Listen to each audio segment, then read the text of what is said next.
but it's not, because the people, they know that the monk, the one who left the householder, the worldly life to the monastic life, it's like sacrifice their life to Buddhism, to do good, to avoid bad, and purify them. It is the heart of Buddhism, the heart of teaching. If people say that, what is the heart of Buddhism? What is the teaching? So actually, there are 45 volumes of books in there, in the bookcase. That's the content of the teaching. Okay, back to the history background of Buddhism started in India. As you know, I think you guys learned about the history background, right? Yeah. At that time, there's no India, there's no Nepal. They call Chambudipa, or the subcontinent in the area of South Asia nowadays. So Buddha born in the footprint in the foot of Himalayan mountain. Now they call Nepal, but in the ancient time they call Kapilavastu, and the Lumbini Grove, the Lumbini Park where the Buddha was born. Now they're in border India and Nepal. And then India, he left when he was 29 years old, or as a ascetic, as a monk, and then practiced. And then he came along with the Ganges River. Ganges River flows from Himalayan mountain down to nowadays they call Uttar Pradesh state. Very good in your verbal action. It's good belong to you. The good there is in you, right? So the way of life, and then Sila number one, this is the threefold training that we call how to practice in Buddhism. Threefold training. Number one is the Sila, as I explained. Number two is the mental development that we call Samadhi or meditation, right? The way to train the mind, we call Samadhi. Samadhi in Pali we call Bhavana, means develop, increase, and improve. Improve what? Improve the normal mind. We are the normal mind. I'm also normal mind. The mind are invaded with greed, hatred, and delusion. Sometimes you have greedy mind. Sometimes you have hatred mind, greedy, hatred, and delusion. You don't know what is what. So sometimes we are invaded with the three things, greed, hatred, and delusion.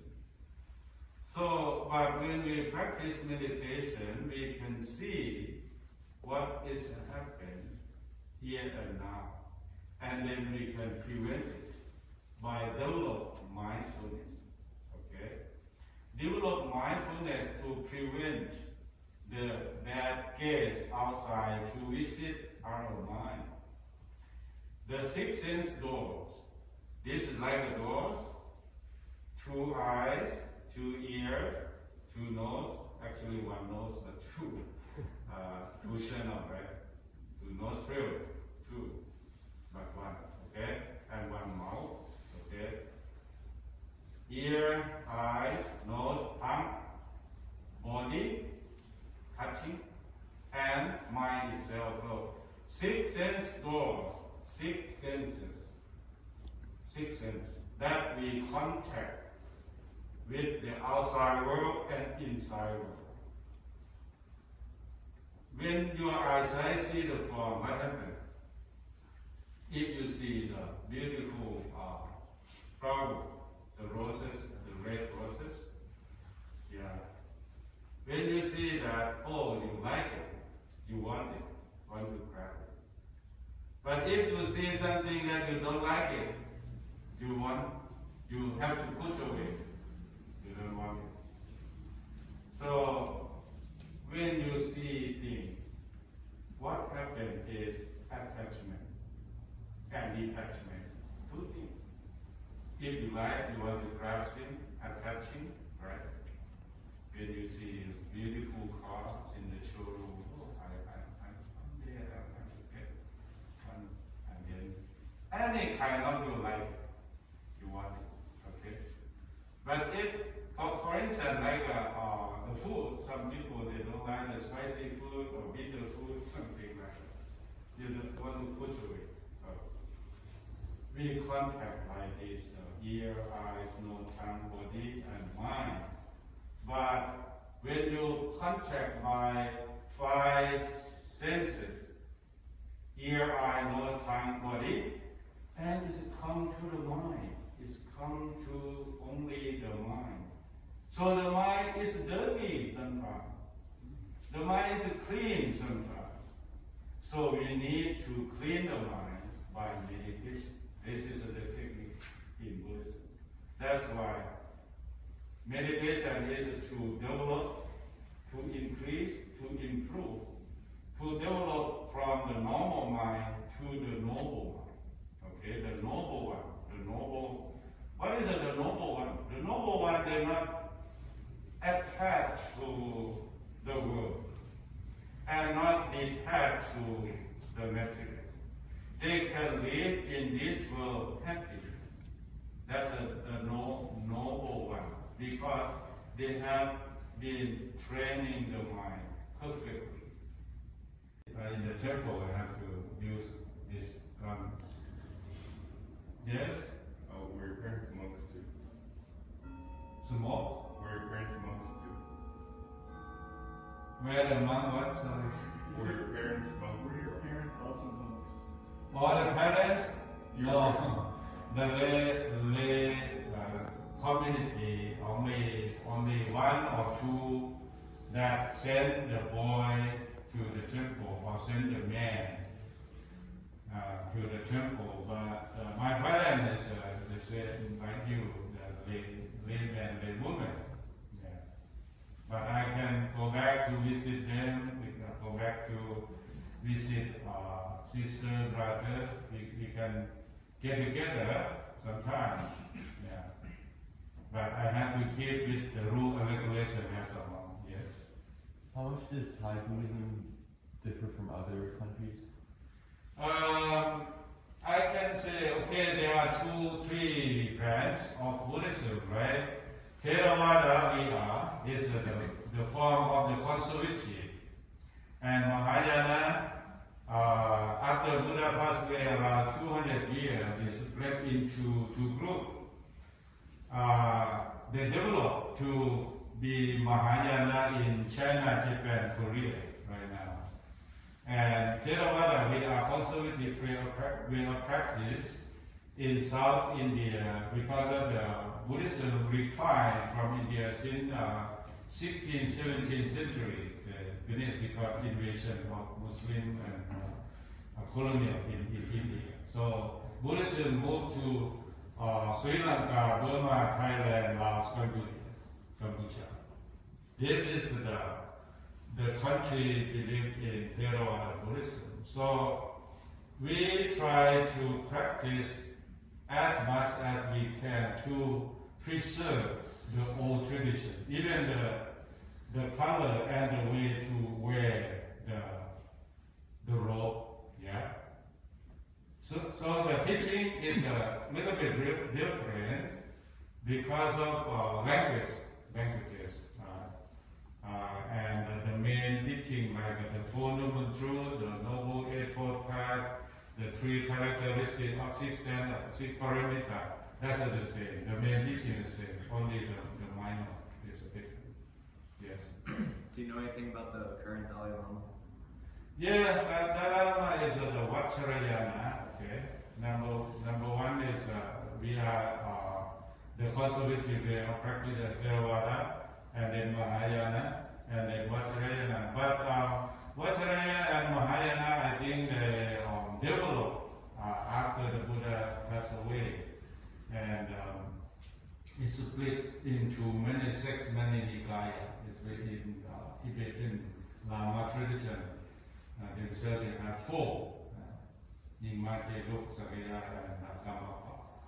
So the Lama is a Tirupa.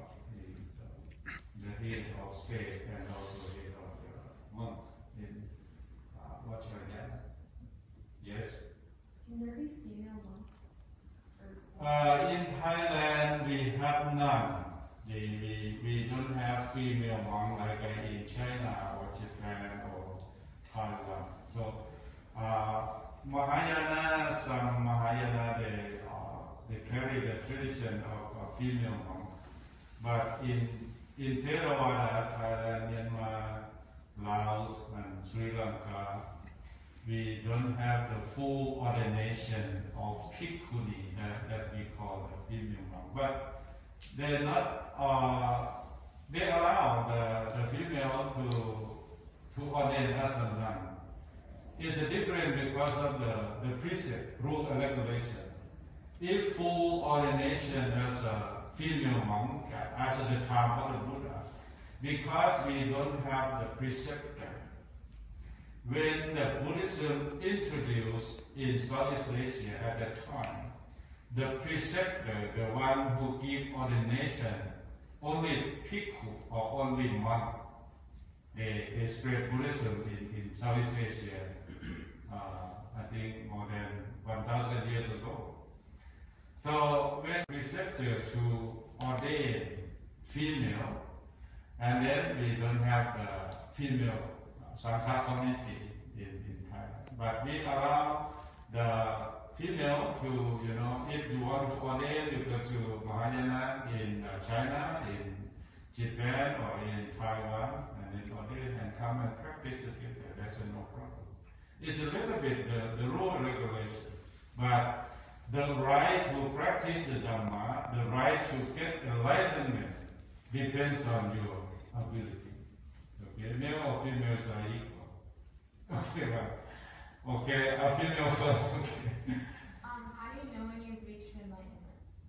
How you know? Oh, okay, good question. How do you know you're full or you're hungry? You yourself know, right? Yeah. Okay, same thing. Yeah. When you practice and reach the certain off point, the certain off goal. That is. Okay. Oh, okay, man. Boy. So like would any like ordinary person be able to come in here and worship, or is it like a type of thing where you have to be a member or what? Or the member of this temple? Yeah. Okay. Actually, we open for all. Like, if you want to become a member or you want to become Buddhist, whatever, you have to come and learn first.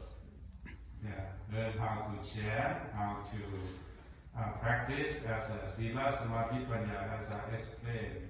How many morality, how many moral code that we have to follow. And then learn. We have the Buddhist Sunday school, like the kids, we have here also.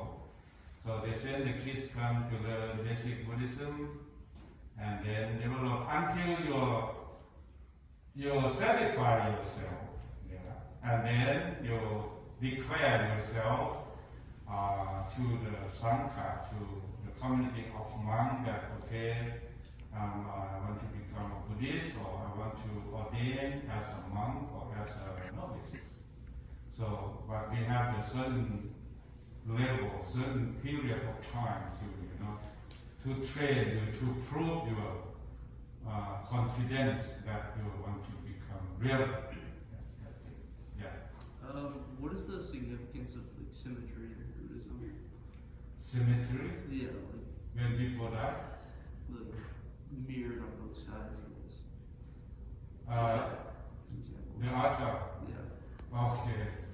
Altar, we set up here every Buddha hall. So we have the Buddha, the main Buddha. Here is the meditation posture. And some Buddha, especially the green one, Anyone been in Thailand? Have been in Thailand? Anyone? No? In Thailand, we have the Emerald Buddha. See, the green one. It's a very ancient, very old, made by the emerald, the big. This is the same size. In the King Palace, but there's a temple in King Palace in Bangkok. So this is the picture, the emerald Buddha, the green one. And another one, another gesture also depicts as the gesture of the Buddha. Some is reclined Buddha, some sitting meditation, some is victory putra, like this. So, and the decoration, the pagoda, the two, contain the Buddha relics and the noble monk relics. When they die, in Buddhism, then we have to cremate the body, the dead body, and then the remain, the ashes, but to keep the bone, to put in the pagoda, small pagoda, yeah, and the flower, and candles and incense stick, okay. 3 incense sticks. Yeah, means that the quality of the Buddha, he has the great compassion, he has great wisdom, and he has a great purification. 3 things. So when we light the incense stick to venerate the virtue of the Buddha. Yeah. Yes? Does the bell mean anything? The Huh? bell that rings. Does that not make sense? The bell? The bell? Yeah. The bell, the gong, the bell is to hit when the people come to, making merry and let the people rejoice, anumodana, and appreciate the good deed, what they have done. Then they hit the gong. They hit the bell or they hit the drum. Yes? Anything else? Okay. How many years have you been a monk for? For me, How many years have you been a monk for? I've been a monk since I was 14. Now I'm 58. Yeah. Yeah. Our enlightenment and our bodies like that, have you reached it? Nibbana and enlightenment. The same thing? Yeah, Nirvana. Yeah. The word Nirvana or Nibbana is enlightenment. Yeah, the same thing, same meaning. But I can clarify that Nirvana is the extinction of suffering. Yeah, you're still alive, but you not suffer in anything. Because when you see the form, you're not attached. So why we suffer, why we have something burden in our shoulder, because we attach. We carry all the time, we worry. Nirvana or Nibbana or enlightenment is finish of fear and worry.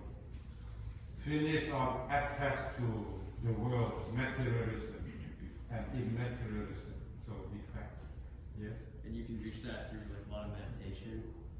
You can reach, Nibbana can reach in 2 states, the temporary and permanently. Okay?